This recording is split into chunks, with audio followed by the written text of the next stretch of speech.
বুঝলি শান্ত, জীবনে বড় কিছু করতে হবে। ভাই এই পুকুরের জলের মতো শান্ত থাকলে চলবে না।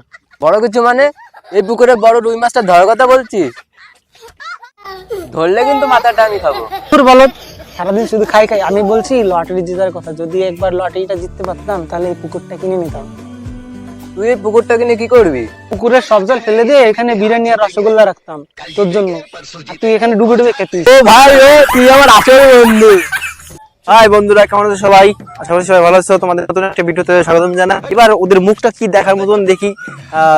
তো পুরো প্যাঁচার মতন হয়ে গেছে, দেখো পুরো পুরো প্যাঁচার মতন হয়ে গেছে, কি বলবো। এরা আমাকে রেখে চলে এসেছে পুকুর পাড়ে। আচ্ছা বলদা, তোর ফোনে কি বিরিয়ানি ফিল্টার আছে? মারলে যেন মনে হয় বিরিয়ানি সামনে রাখা আছে। আয় রে ভাই, তোর শুধু খাই খাই, শুধু খাই খাই।